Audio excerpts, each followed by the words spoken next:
Hello book lovers, welcome to my channel. Here we, fuck it, let's get stuck straight into it. So the book I have today is very notorious masterpiece, as they say, of splatterpunk genre. None other than The Bighead by Edward Lee. This book was published in 1998.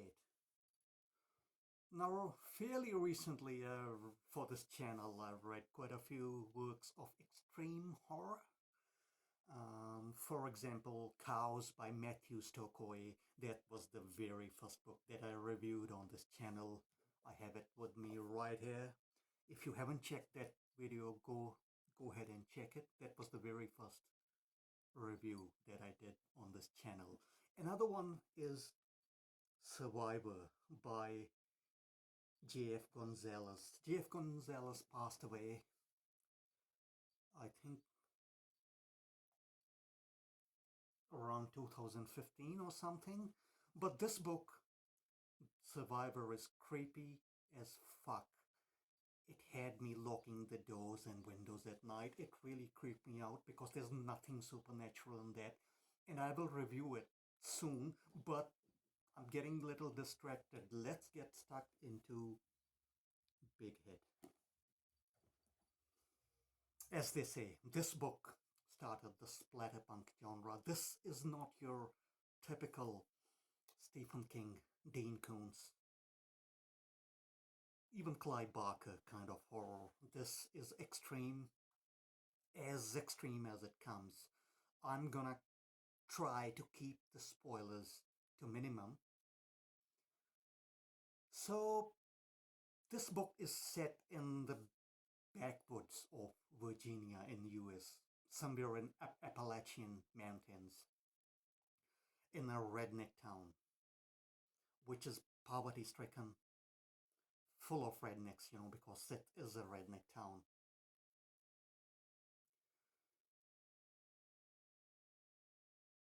So in this book, we have quite a colorful cast of characters.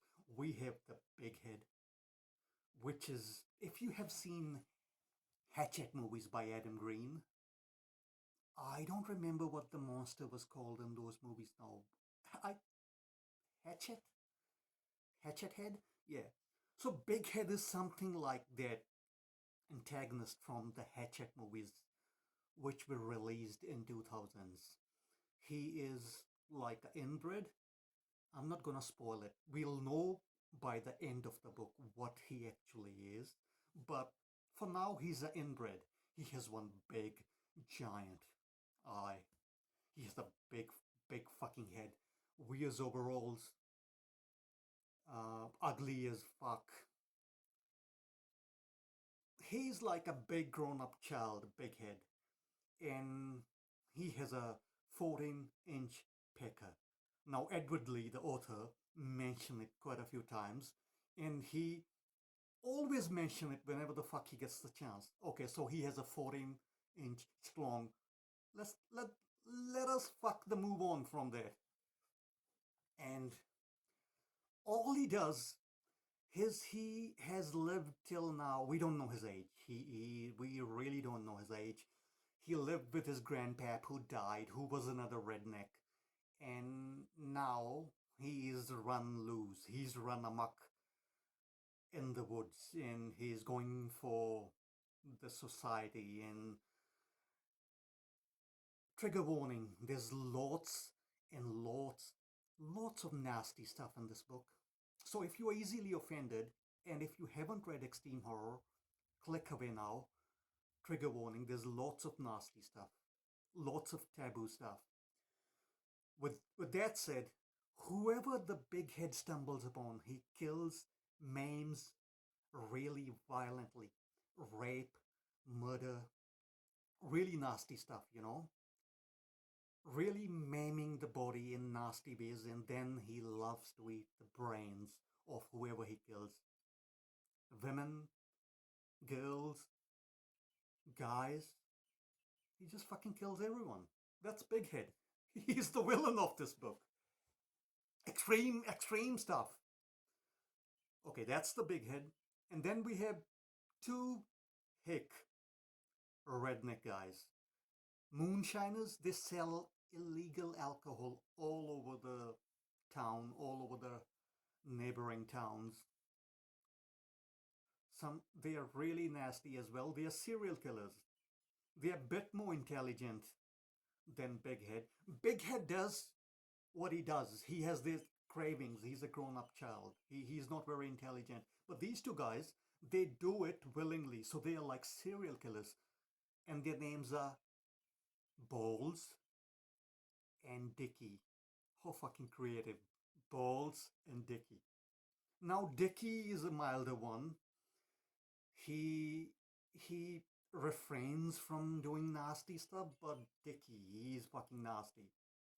He does the same shit that Bighead does to ladies, to guys, to girls. Whoever stumbles on their fucking path, they rape, they kill, they maim, they behead, they do really some nasty shit. And they do that with the glee. They derive lots of fun from that. They are sick cunts. Dicky and Balls, two serial killers, roaming the fucking town. The town's name is called Luntville. Luntville, yeah. And then we have two girls, two ladies, Jerica and Charity. They are city girls and they drive to this town. Charity is coming to see her auntie, which she hasn't seen in like 20 years because she was sent away. Auntie Annie couldn't take care of her. And she was sent away to the city.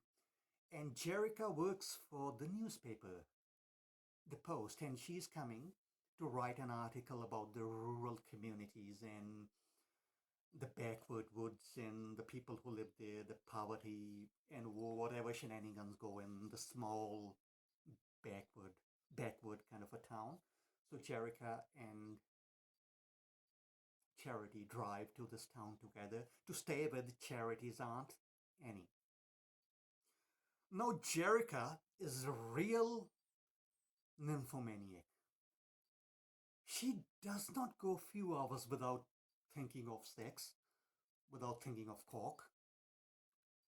And in her bag, she carries a small pouch of cocaine, which she hasn't done in a while. She has some control over her drug habit, but she has no fucking control over her sex habit. She's a real sex addict. This this Jerica story involved some really funny as fuck scenes. And I feel like Edward Lee can write some good erotica. If he was not a horror writer, he can write some good erotica. Okay, the another guy, if you want to call it the hero of the story, the protagonist is a really colorful fella. He's a priest. He's a Catholic priest. Uh, he has lived some life. He's been to Vietnam during the Vietnam War. Then he became the priest. In his younger years, he did all the fucking and boozing and taking drugs and doing all that kind of shit. But now he's reformed. He's a priest. He's been a priest for 20 years and he is celibate. I think, and he is sent from the city to this town, Luntville, to open up an abbey, a monastery for for people who are like getting reformed, you know. He's also a semi-psychologist. He has read Freud and Jung. And so he's a priest. He's an ex-army guy. And he's also a psychologist. And he's celibate. He doesn't indulge in the pleasures of flesh. But one thing about a priest, he has a filthy fucking mouth. And he spews some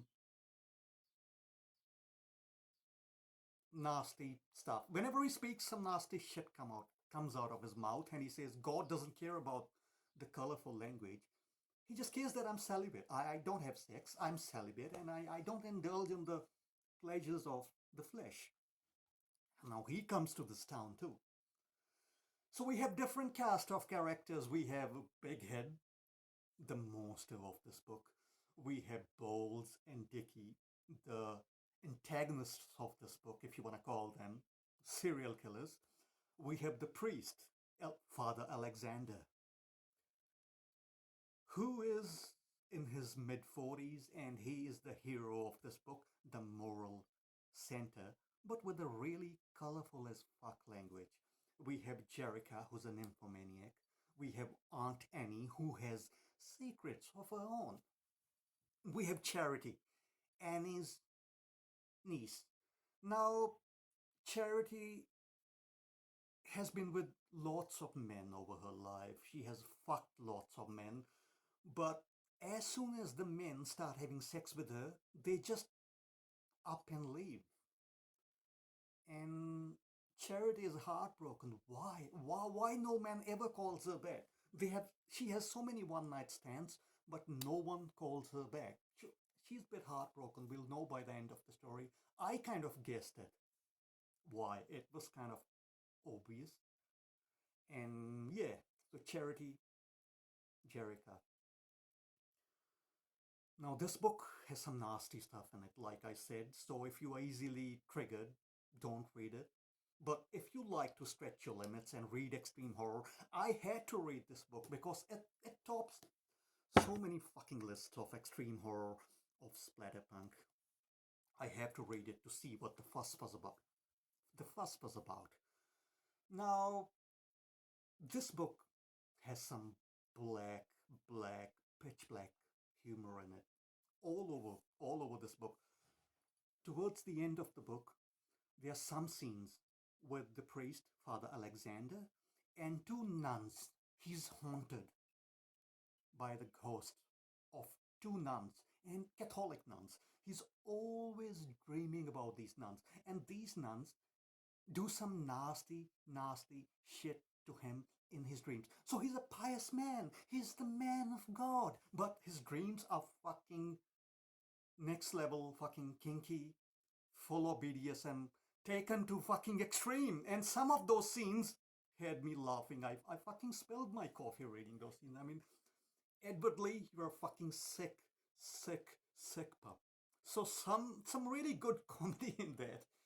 And yeah, maybe it will be too much for you, but some of those scenes with the nuns and the priest are fucking hilarious. Hilarious! And so all the colorful characters, serial killers, Balls and Dicky, Jerica, Charity, Father Alexander, Annie, Bighead, climactic showdown. They all converge in the end at the monastery, at that abbey, and the showdown happens, which is quite fucking epic. Epic fucking showdown. It feels a bit rushed. Feel rushed, but it was still satisfying. I didn't feel like I'd been robbed of the ending.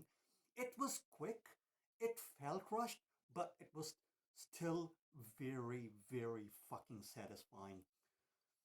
Jerica, the nymphomaniac, the sex addict, really, she's like in her 30s, early 30s. She really falls badly for the priest, for Father Alexander. She falls in love with this guy. Now, he's a man of the god. He can't have sex. He just has a colorful fucking language spewing profanity all the time. But Jerica really falls in love with him. She's always fantasizing about fucking the priest, about riding his face, about doing all sort of kinky shit with him. And there's another scene towards the end of the book, which you have to read it to believe it, and it's hilarious. It's hilarious. The priest and Jerica. So yeah, great climactic showdown. Rushed, but I was satisfied. Great ending. And yeah, I finished this freaking book in 2 days. 2 days. I mean, there is nasty shit, but Edward Lee doesn't dwell on it. He he keeps moving the story forward. And this story is a bit old school, you know. This can be classified as southern Gothic horror. And the story keeps moving forward. It has lots of elements of older stories from, let's say, early, late 1800s, early 1900s. So yeah, old school story like grown-up kids returning to their auntie, uncle, their parents to the small town, and there's a monster in a town. That kind of a gothic horror, southern gothic horror. Good story. It keeps moving forward. Lots of erotica all over, lots of sex scenes, lots of nasty shit, lots of killing, lots of creative fucking killing. I'm like, am I really fucking reading this? Did Edward Lee really write it? He's trying to shock you with the nastiest shit he can write. So yeah, but ending was great. Uh, Great characters, and yeah, I finished it in 2 days. It's not boring. It's quite a fucking great book, full of atmosphere, but not full of horror. It's a disgusting, gross, gross you out kind of horror. Disgusting, grossing you out, but it's not horror that sinks into your bones like creepy. This book will not have you locking the doors and windows at night, like Survivor did to me. I will review that soon. But yeah, this is more like gross out kind of horror, but lots and lots of black humor in this book. Have you read this book? How would you review it? I enjoyed it. I will be reading more by Edward Lee in the future. Let me know in the comments below. And if you have any book in mind you guys and girls would like me to review, leave the name of the book in the comments and I'll get to that book that you want me to review sometime soon in the future. In the meantime, keep reading great fiction, keep reading weird fiction, and stay weird. And I will see you soon in the next video. Bye now.